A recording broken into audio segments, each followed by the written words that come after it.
My cat was on my lap, purring, eyes half shut. I had been stroking her for maybe 2 minutes, and then she turned her head and bit my hand. Not hard, but not playing either. I sat there stung. The way you are when something you thought was going well turns out not to have been. If your cat has done that, you have probably decided she is moody, or that she was never really enjoying it. None of those are true. Every owner gets told the same explanation. You petted her for too long. That answer is mostly wrong. Your cat has a map, not a clock, and nobody ever showed it to you. By the end of this, you will know 4 completely different bites and how to tell them apart while it is happening. No fear, no scare tactics, just what your cat is actually telling you. And the 4th is the bite that seems to come from nowhere, the one that makes owners quietly wonder whether their cat even likes them. That one is not about you at all. Stay for it. Reason 1. The map, not the clock. Start here because this changes everything else.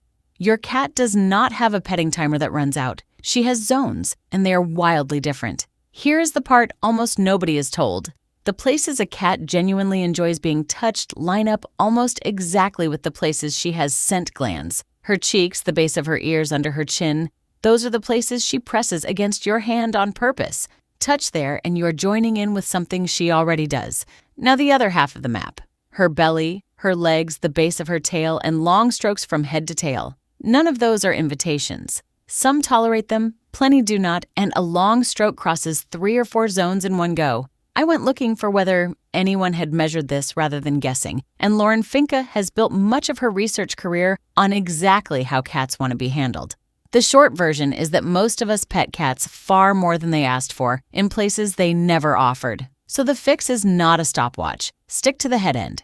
Pet one area for a few seconds, then take your hand away and wait. The cat who wants more will push her head back into your hand, and that is a request, not politeness. The cat who does not will not move, and that is your answer too.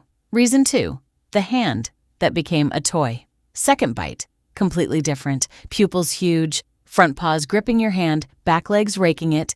This is not anger. It is hunting, and she is doing it to your hand because at some point your hand was the toy. Here is the surprising bit.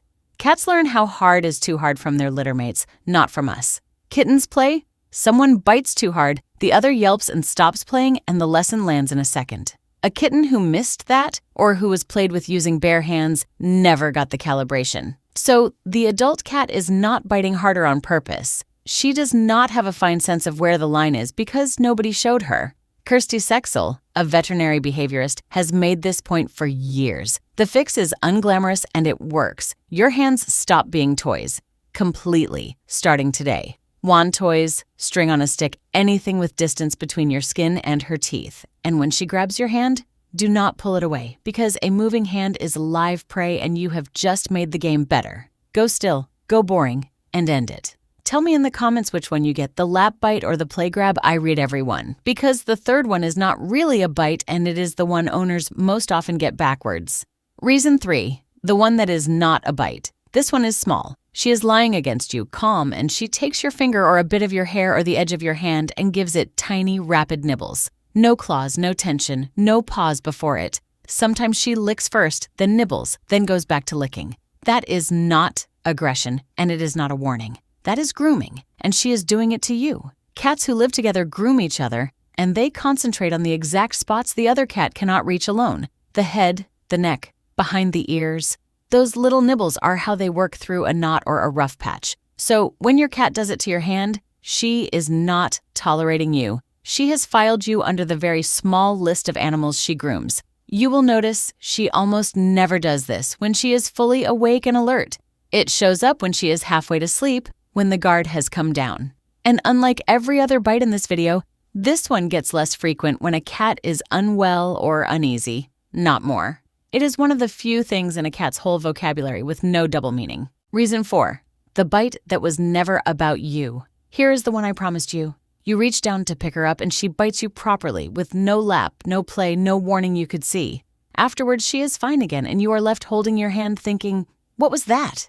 This is redirected aggression. The most misunderstood thing a cat does. Something set her off, and it was almost never you. A cat outside the window she cannot get to, a noise, a smell on your clothes from another animal. Her body floods with a reaction to a threat she cannot reach, and it has nowhere to go. Terry Marie Curtis, a clinical behaviorist who works on aggression in cats, puts it plainly. The trigger and the target are two different things, and the target is usually just whatever was closest. You were not chosen. You were nearby. And this is the bite that does real damage to the relationship. People start moving differently around their own cat. They stop reaching down. They warn guests. Quietly, they decide their cat does not really like them, they are wrong, and they carry it for years. I did exactly this. I spent years being careful around a cat who had never once been angry at me, and the carefulness was the only thing that damaged anything. What to do instead is mostly not doing things. Do not touch her, do not soothe her, do not follow her, because that is all more input into a system already full. Leave the room or let her leave. Give it 20 to 30 minutes and treat it as over only when she is grooming or eating again.